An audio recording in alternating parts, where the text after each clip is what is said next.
안녕하세요.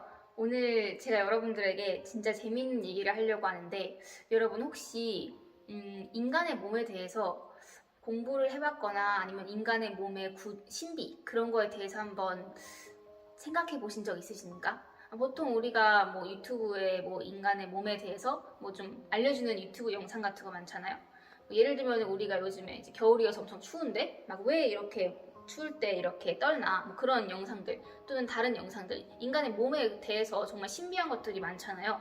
그런데 이제 보통 의사 같은 사람들 아니면 과학자 같은 사람들은 이제 인간의 몸이 정말 위대하다고 말합니다.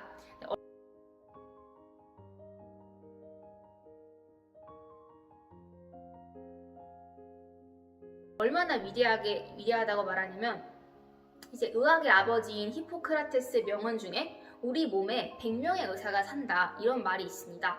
그만큼 우리 몸의 그런 치유력을 또 이야기하고 있고, 또 이제 레오나르도 다빈치는 인간의 발은 공학의 걸작이며 예술작품이다 하면서 인간의 몸 전체를 정교한 공학적 설계와 예술적 완성도의 상징으로 보았습니다.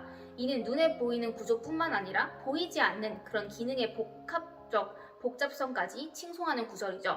또한 칼 세이건이라는 사람은 우리의 몸은 별들의 물질로 만들어졌다 하면서 인간의 몸을 구성하는 원소들이 우주적인 기원을 가지고 있음을 그렇게 말을 했었습니다. 또한 그렇게 여러 가지 사람들이 있는데, 제가 이런 주제를 왜 얘기하고 있냐면, 제가 요즘에 공부하는 주제가 이제 생식학에 대해서 공부하고 있는데, 한마디로 인간의 몸에 대해서, 그리고 인간의 몸 중에서도 특히 생식기의 구조나 기능이나 그런 걸 공부하고 있다는 겁니다. 보통 우리는 공부를 할 때 어쩔 수 없이 약간 학교에서 시험 때문에 공부를 하는 경우도 있지만, 정말 공부하는 게 즐거워서 우리에게 기쁨을 주기 때문에 공부를 하는 것도 있잖아요. 그래서 예를 들면은 보통 사람들이 어떤 공부를 하나 생각을 해보면은 어떻게 보면 음악, 악기에 대해서도 공부를 한다고 할 수 있고, 또는 요리에 대해서, 또는 역사가 정말 재미있어서 역사, 철학, 심리학, 또는 과학이나 수학에 대해서, 그리고 디지털 기술 같은 거, 또는 금융, 주식이나 부동산, 그리고 미술, 예술 등등 여러 가지 엄청나게도 많잖아요. 그래서 각각 이제 모든 사람은 나에게 즐거움을 주는 그런 지식이 있을 겁니다. 그런데 저에게는 개인적으로 최근에 공부했던 것 중에서 바로 인간의 몸, 그리고 인간의 몸 중에서도 특히 아기가 탄생되는 과정, 아기의 신비, 그리고 추가로 아기가 탄생될 수 있게 해주는 남자와 여자의 그런 생식 구조, 기능, 모양에 대해서 공부했을 때 저는 정말로 놀라운 즐거움을 느꼈습니다. 정말 그 전에는 한 번도 들어봤지만 그래도 잘 몰랐는데, 뭔가 이번에 공부했을 때는 정말 큰 즐거움을 줬습니다.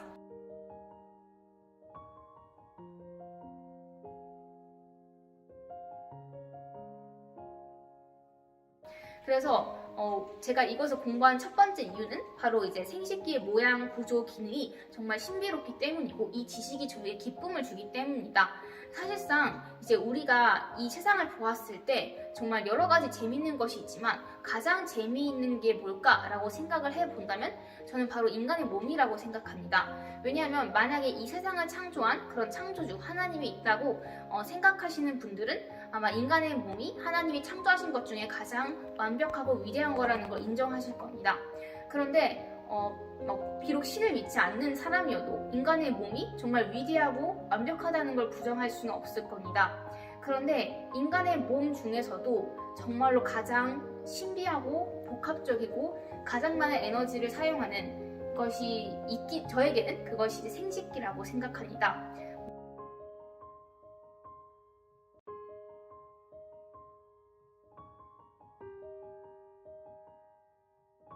물론 우리가 이렇게 뇌가 있잖아요. 근데 뇌가 없으면 죽죠. 하지만 뇌가 있어도 우리가 생식기가 없다면 다음 세대를 위해서 후손을 낳을 수가 없잖아요. 그러면 인류는 멸망하게 되는 거죠. 그래서 그런 입장에서 봤을 때 인간의 몸 중에서 생식기가 가장 중요하다, 그렇게 말할 수 있다고 생각합니다.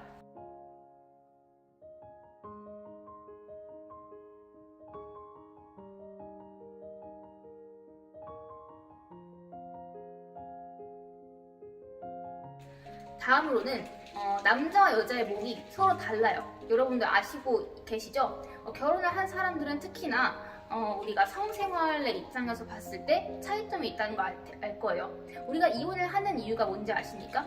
물론 저는 아직 결혼을 아직 안 했지만 제가 듣기로는 이혼을 하는 90%의 이유는 뭐 성격 차이 뭐 그런 거라고 하지만 사실상 가장 큰 이유는 우리가 서로에게 그 성생활, 그 성적으로 만족을 내가 느끼지 못해서라고 합니다. 그래서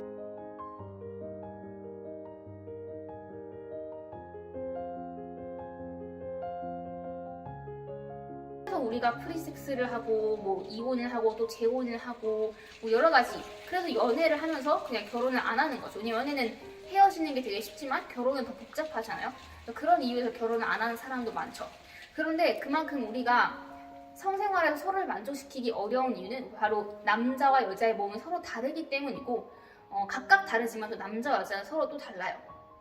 그래서 우리가 남자와 여자의 몸, 특히 생식 구조가 어떻게 다른지 이해한다면, 내가 내 사랑하는 남편을 위해서 이렇게 해줘야지 내가 남편을 만족시킬 수 있구나, 이렇게 알 수 있다는 거죠. 또는 아내는 반대로. 그래서 예를 들면은 이제 오르가즘, 클라이맥스에 이르는 시간이나 방법의 차이가 있다는 겁니다. 그래서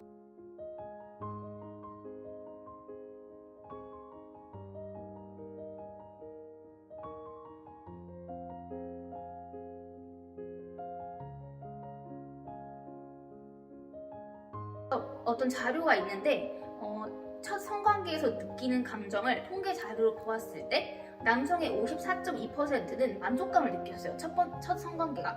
하지만 여성은 55%가 신체적 불편함을 꼽았다는 겁니다. 그리고 남성은 성적 충족감을 느꼈어요. 그리고 파트너의 친밀감. 하지만 여성은 파트너의 친밀감이 가장 먼저였고 심리적 불안감을 꼽았어요. 남성의 경우는 대부분 만족을 한다는 거죠.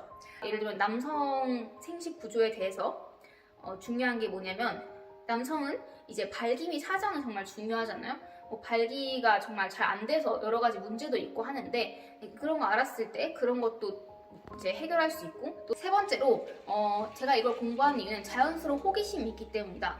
우리는 누구나 이제 우리 몸에 대해서 호기심이 있잖아요. 뭐 나는 왜 이렇게 생겼고 왜 저렇게 생겼을까? 뭐 남자 여자의 몸이 왜 다를까? 이런 호기심은 당연한 거고 자연스러운 건데, 이것에 대해서 올바른 교육을 하는 게 중요합니다.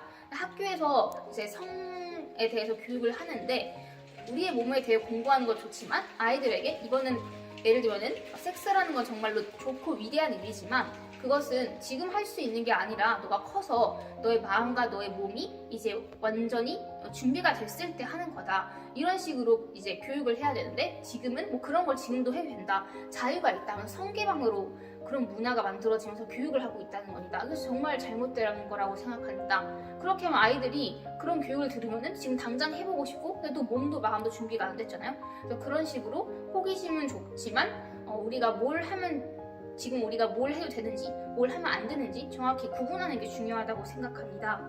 그리고 네 번째 이유는, 저는 생식학에 대해 공부하면서 그런 하나님의 심정을 느낄 수 있었습니다.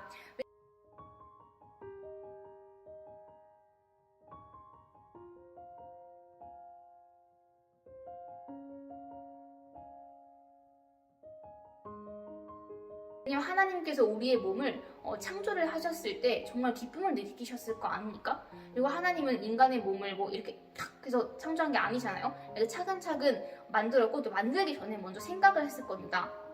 그래서 하나님께서 정말 우리를, 인간을 너무 사랑하시기 때문에 이렇게 완벽하게 창조했구나, 저는 그걸 깨달을 수 있었습니다. 그래서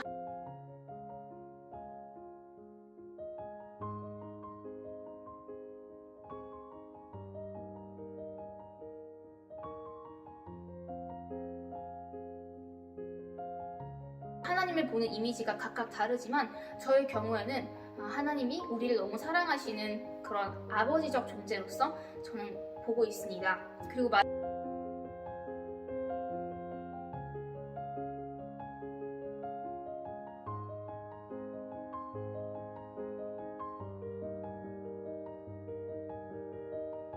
마지막으로 생식기에 대한 그런 부끄러움이나 어색함이나 두려움이 사라졌기 때문이다. 성 그런 관계가 정말 부부에게 가장 큰 기쁨을 줄 수 있다고 생각합니다. 제대로 했을 때요.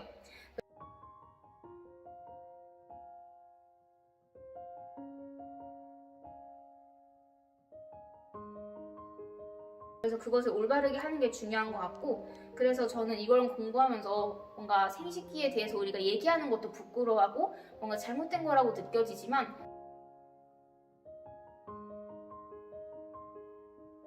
하지만 사실상 이런 거에 대해 얘기하는 건 원래는 정말 좋은 거고, 이런 거를 가지고 많은 범죄가 있기 때문에 우리가 이거를 되게 어렵게 대하고 있지만, 사실상 이제 원래의 세계에서는 이런 게 없어야 되는 거잖아요.